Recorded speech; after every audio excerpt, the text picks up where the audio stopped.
창세기는 시작의 책입니다.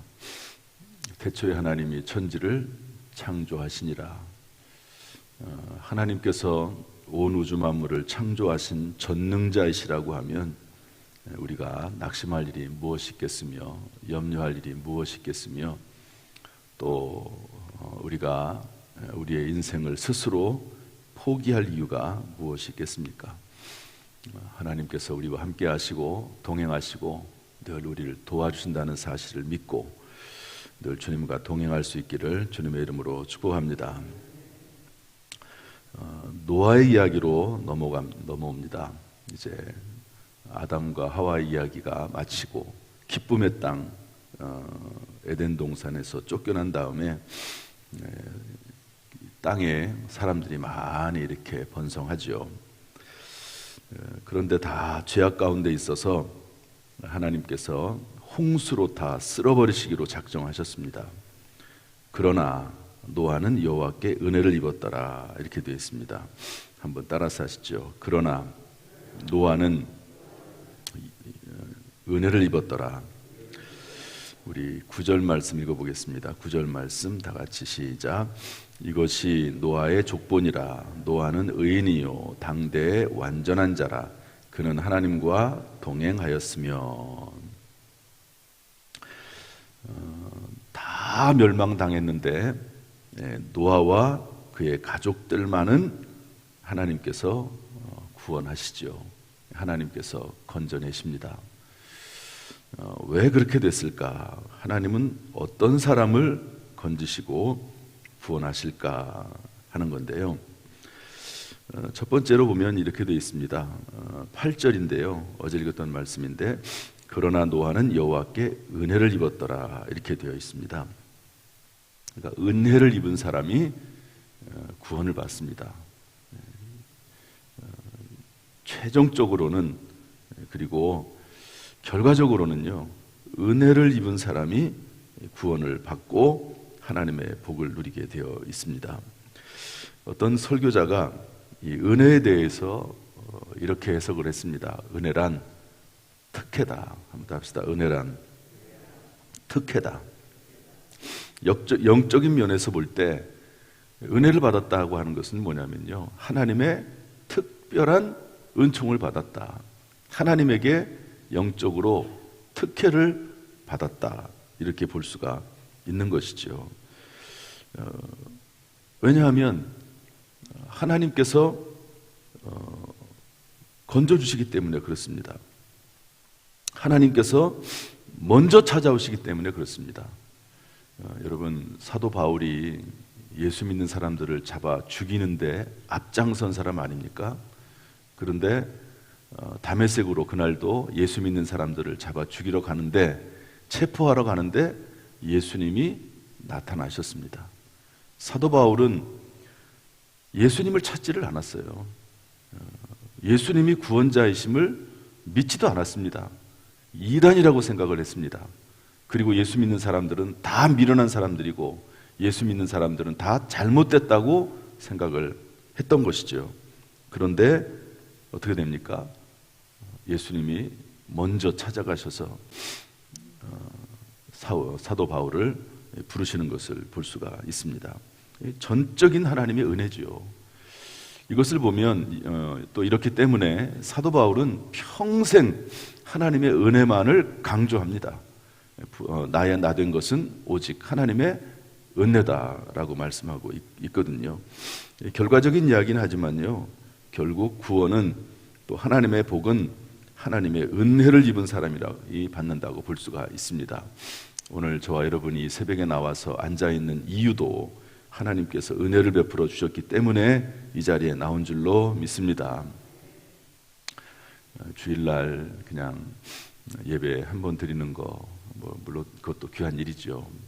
그러나 하나님의 전에 나와서 이렇게 새벽에도 나와서 제단을 쌓게 되는 거, 은혜 중에 특별한 은혜인 줄로 믿습니다. 누가 이 새벽에 나오겠습니까? 하나님의 은혜가 아니고서는 할 수 없는 일입니다. 누가 뭐 새벽에 나오라고 강조하고 외치고 그런들 가능하겠습니까? 이 새벽 시간, 이른 시간에 하나님의 은혜지요. 이것은 은혜 위에 은혜라고 볼 수가 있습니다. 따라서 하나님의 구원과 복은 기본적으로 또는 결과적으로 하나님의 은혜를 입은 사람이 하나님께 구원을 받는 것이죠. 여러분, 저와 여러분이 하나님의 은혜 대상에 들어갔다는 사실로 인해서 평생 감사, 또 평생 범사에 감사, 또 늘 하나님과 동행할 수 있기를 주님의 이름으로 축복합니다. 두 번째로 뭐라고 되어 있냐면요, 노아는 의인이요 당대 완전한 자라고 했습니다. 한번 다 합시다. 의인이요 완전한 자. 이거 얘기가 달라지는 것 같지요? 아까는 하나님의 은혜를 받은 사람이 구원을 얻는다 그랬는데 의인이랍니다.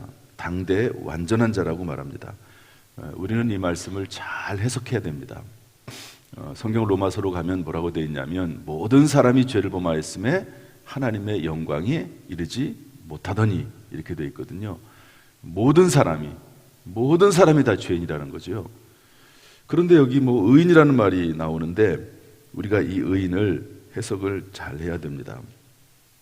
의인이라고 하는 것은 세상 방식대로 살지 않는다 하는 의미라고 볼 수가 있습니다. 그리고 신약 성경에 와서 이 의미는 뭐냐면요, 이 의인이라고 하는 말은 뭐냐면 사람인이라기보다도 의롭다고 인정함을 받는 것을 의미합니다. 오직 의인은 믿음으로 말미암아 살리라. 이 믿음으로 살아나가는 사람이 의인이라고 볼 수가 있습니다. 로마서 4장 5절 말씀에 근거해서 볼 때 이를 아니할지라도 경건하지 아니한 자를 의롭다 하시는 이를 믿는 자에게는 그 믿음을 의로 여기신다고 말씀하고 있는 것이죠. 그래서 여기서 이 구약 시대에 하나님께서 그나마 다른 하나님을 떠나고 범죄한 사람들보다는 낫기 때문에 하나님께서 의인이라고 표현을 했고, 하나님의 이름을 부르면서 그 완악한 중에도 그 마음 중심에 하나님이 있고 하나님을 섬기는 그 모습을 보고 의인이라고 표현을 했지만, 사람은 부패한 마음을 가지고 있기 때문에, 원죄를 품고 있기 때문에 하나님 앞에 의로운 사람이라고 할 수 있는 사람은 한 명도 없습니다.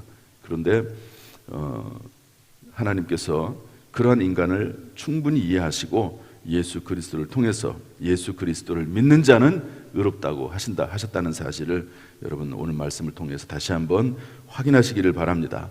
그러므로 저와 여러분은 그리스도 예수 안에서 의롭게 된, 의롭다 칭함받은 그런 사람, 그래서 구원을 받은 사람, 그리고 복된 인생을 시작하는 사람이 된 줄로 믿습니다.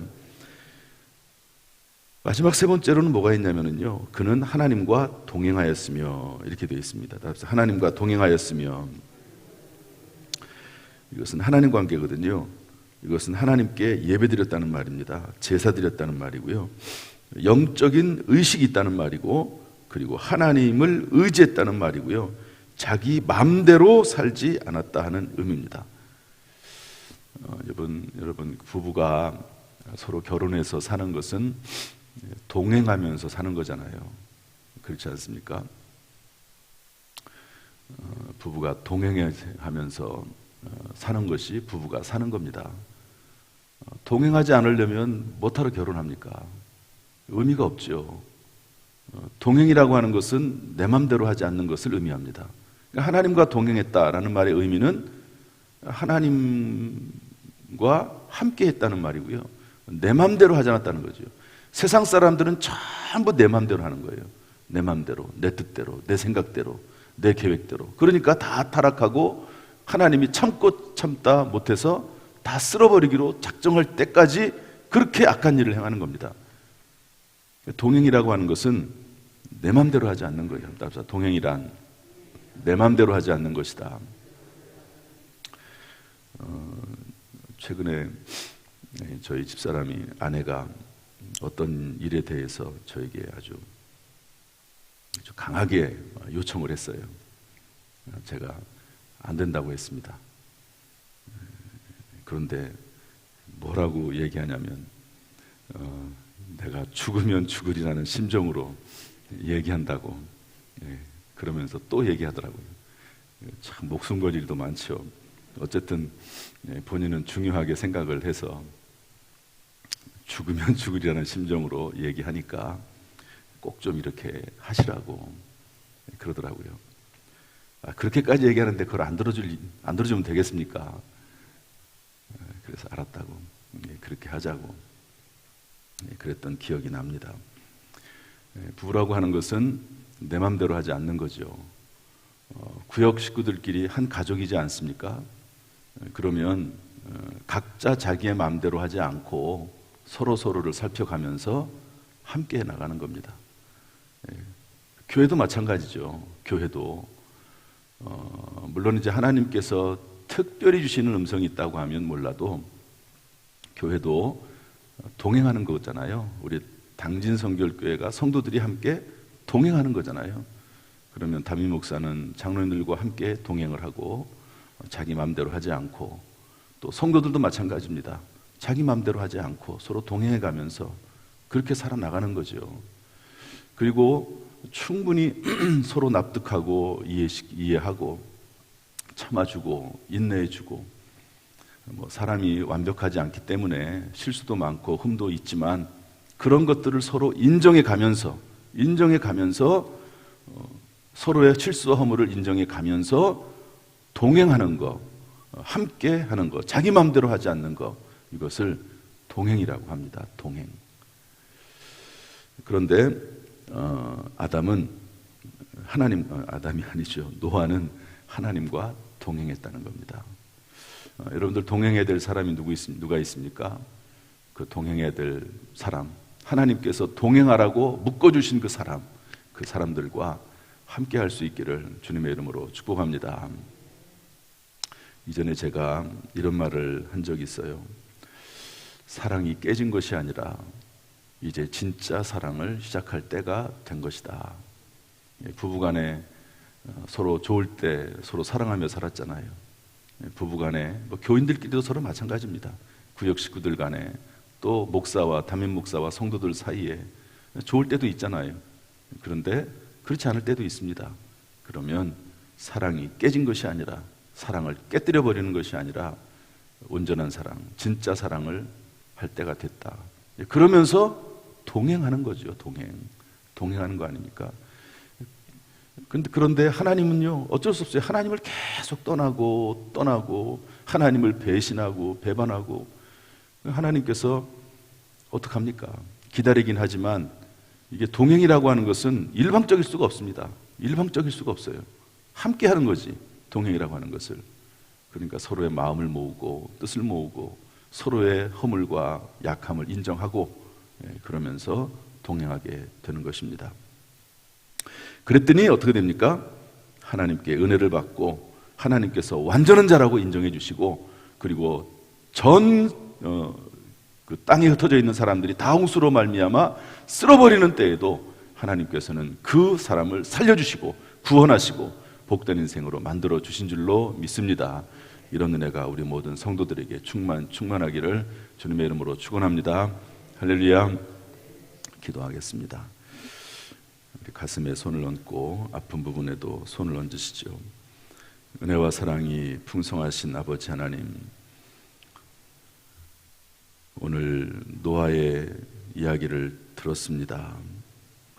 노아처럼 우리도 하나님의 은혜를 입고 그리스도 예수 안에서 의인이 되고 하나님과 동행하는 가운데 구원받는, 어떤 홍수와 같은 문제 가운데서도 구원받고 건진받는 우리 모든 성도가 되도록 인도하여 주옵소서. 가슴에 손을 얹었습니다. 마음속에 소원이 있습니다. 주여, 하나님 앞에 감히 무언가를 요청할 수 있는 자격이 없지만, 그러나 예수 그리스도, 우리 주 예수 그리스도를 의지하여서 간구하오니 주여, 우리의 마음의 소원들을 들어 응답하여 주옵소서. 하나님 나라 영광을 위한 거룩한 소원이 되게 하여 주옵소서. 주여, 우리의 불쌍함, 우리를 불쌍히 여겨주시고 치료하여 주시고 은혜 베풀어 주옵소서. 우리의 연약함을 위해서 기도하되 우리의 육체를 위해서 기도합니다. 주여 우리를 치료하여 주옵소서. 뼈와 피와 살을 만져 주옵소서. 강건하게 하여 주옵소서. 머리끝부터 발끝까지 신경, 관절, 골수, 뼈마디, 세포 하나마다 하나님이여 여호와를 아파 치료하는 광선을 발하여 주옵소서. 오늘도 승리케 하시기를 원합니다. 주님, 이제 2월 한 달도 지켜주시고 또 3월부터 시작되는 여러 가지 일정들, 또 대신방, 또 성도님들의 가정, 직장, 사업, 자녀들을 붙잡아 주옵소서. 예수님의 이름으로 축복하며 기도하옵나이다. 아멘. 이제는 우리 주 예수 그리스도의 은혜와 아버지 하나님의 무한하신 사랑과 성령님의 교통하심이 이 시간 주 앞에 나와 예배드리는 모든 성도들 한 사람 한 사람 머리 위에 실시간을 통해서라도 은혜를 사모하는 모든 성도들에게 함께 하시기를 간절히 축원하옵나이다. 아멘.